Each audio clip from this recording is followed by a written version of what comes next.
Assalamualaikum dok. Waalaikumsalam, silakan masuk Ibu, Bapak. Oke. Selamat pagi Ibu. Pagi dok. Selamat pagi Pak. Oke. Ibu namanya siapa? Betty dok. Betty, umurnya? 24 tahun dok. Tinggal di mana? Di Minahasa Jambi. Nah, boleh saya tahu Ibu kedatang ke sini kira-kira untuk apa? Ini mau masang KB dok. Oh ya, jadi Ibu mau masang KB, belum tahu apa yang mau dipilih, KB-nya mana? Iya masih bingung dok. Bingung ya. Jadi KB itu secara umum ada yang jenisnya barier, yang mana yang termasuk barier itu adalah seperti diafragma vagina, kemudian kondom, kemudian ada yang jenisnya alat kontrasepsi dalam rahim seperti IUD, kemudian ada yang bersifat hormonal. Hormonal itu ada yang bisa digunakan dengan suntik atau injeksi, bisa yang dipakai sekali 3 bulan, ada yang bisa dipakai sekali sebulan, ada yang bisa digunakan dengan oral atau diminum. Ya. Efektivitasnya tidak jauh berbeda, ya. Tapi di antara ketiga jenis tersebut, yang paling efektif itu adalah dengan menggunakan IUD atau alat kontrasepsi dalam rahim. Kemudian keuntungan dan kerugian masing-masing kontrasepsi itu ada, Ibu ya. Tapi kalau seandainya kontrasepsi dalam rahim, keuntungannya pemakaiannya bisa jangka lama, kemudian pengembalian kesuburannya cepat. Sementara kalau untuk hormonal mungkin lebih mudah kita gunakan seperti pil, kita bisa gunakan setiap hari, tapi kerugiannya kalau pil itu sering kelupaan, ya. Sama dengan hormonal yang lain, injeksi yang 3 bulan atau sekali sebulan, dia juga mempunyai kelebihan dan keuntungan masing-masing.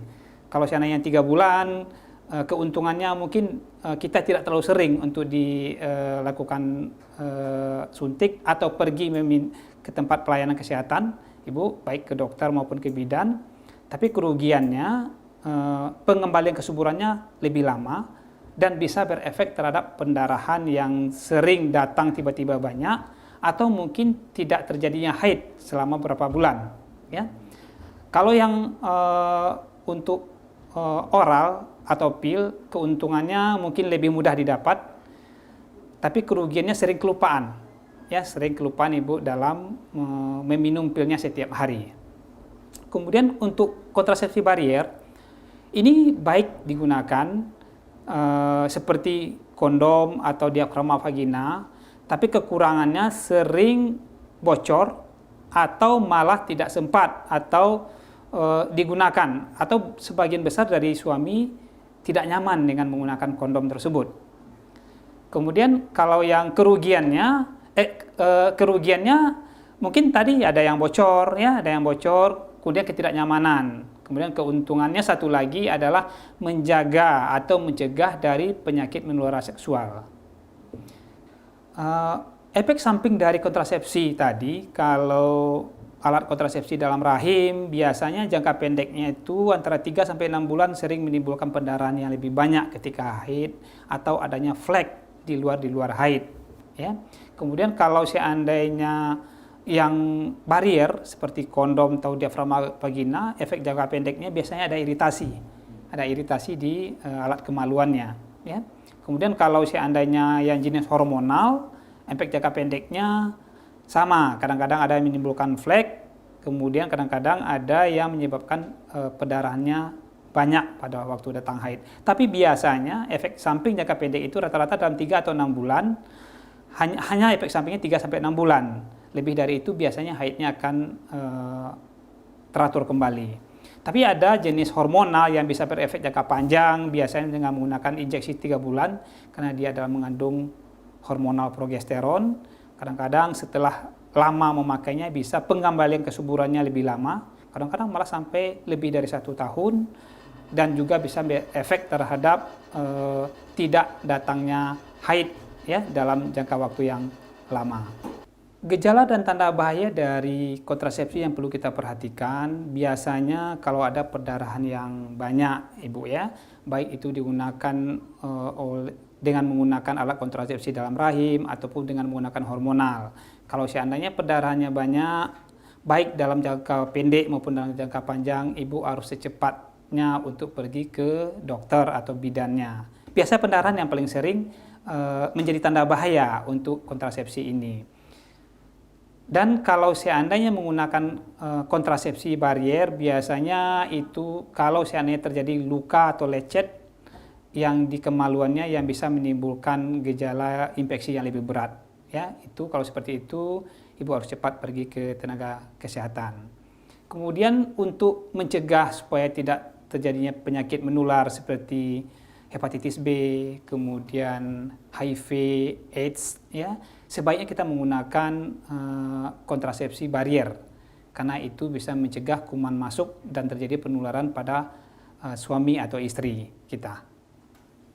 Kemudian ada juga jenis kontrasepsi yang alamiah, yang biasanya kita istilah dengan laktasi amenorrhea, ya, metode kontrasepsi laktasi amenorrhea dengan menggunakan ASI eksklusif. Jadi ibu ketika setelah melahirkan tetap menyusui bayinya dengan eksklusif. Syarat eksklusif itu adalah menyusui selama 6 bulan, kemudian tidak datang haid, ya. Kemudian menyusui secara eksklusif. Menyusui secara eksklusif itu artinya bayi ibu memang tidak diberikan makan tambahan, hanya dengan menyusu sama ibu sendiri. Dan itu juga efektif untuk sebagai kontrasepsi dengan catatan ketiga syarat tadi terpenuhi dia. Untuk waktu atau jarak kelahiran yang paling baik untuk pengambilan kesuburan itu untuk biar cepat lagi mendapat kehamilan, biasanya kita menggunakan alat kontrasepsi dalam rahim atau barier. Kalau seandainya ibu ingin hamil dengan jangka yang panjang, itu biasanya kita lebih memilih alat kontrasepsi dalam rahim karena efektivitas kerjanya adalah 5 tahun sampai 10 tahun. Jadi cukup panjang waktu kerja dari kontrasepsi tersebut. Kalau seandainya kita menggunakan hormonal suntik dan pil, bisa aktivitasnya cepat untuk pengambilan kesuburan, tapi kadang-kadang setelah lepas atau tidak menggunakan kontrasepsi lagi, biasa 6 sampai 1 tahun baru pengembalian kesuburannya dapat terjadi. Jadi kemungkinan ibu akan hamil 6 bulan setelah dilepas dari kontrasepsi hormonalnya. Untuk ibu yang sedang menyusui, pilihan kontrasepsi itu adalah yang tidak mengandung hormonal. Kalaupun ibu ingin memakai kontrasepsi hormonal, itu adalah yang progesteron saja, ya, progesteron saja. Jadi yang baik untuk ibu kalau seandainya dalam menyusui anak itu adalah alat kontrasepsi dalam rahim atau IUD tadi atau barier, ya, kondom. Itu yang lebih baik kita gunakan. Kalau untuk hormonal kadang-kadang mengganggu, terutama hormonal yang mengandung estrogen itu akan berpengaruh terhadap pengurangan air susu ibu. Jadi mungkin tidak menjadi pilihan kita kalau seandainya ibu akan menggunakan kontrasepsi dalam keadaan menyusui. Tapi kalau seandainya tidak menyusui itu lebih fleksibel dan semua jenis kontrasepsi bisa digunakan. Tergantung kapan perencanaan kita mau hamil lagi dan itu berhubungan dengan pilihan kontrasepsi yang akan kita gunakan. Kira-kira ada yang ibu dan bapak ingin tanyakan lagi? Iya dok, kalau misalnya nanti saya nggak pengen punya anak lagi, itu kira-kira apa yang bagus kontrasepsinya gitu? Oh iya, bagus sekali pertanyaan ibu. Ya, kalau seandainya memang sudah merasa cukup untuk punya anak, pilihan yang terbaik untuk kontrasepsi itu adalah yang dinamakan dengan kontrasepsi permanen. Ya, jenis kontrasepsi permanen itu adalah biasanya bisa digunakan untuk ibu, bisa juga digunakan untuk bapak. Untuk ibu biasanya kita menggunakan sterilisasi namanya, ya.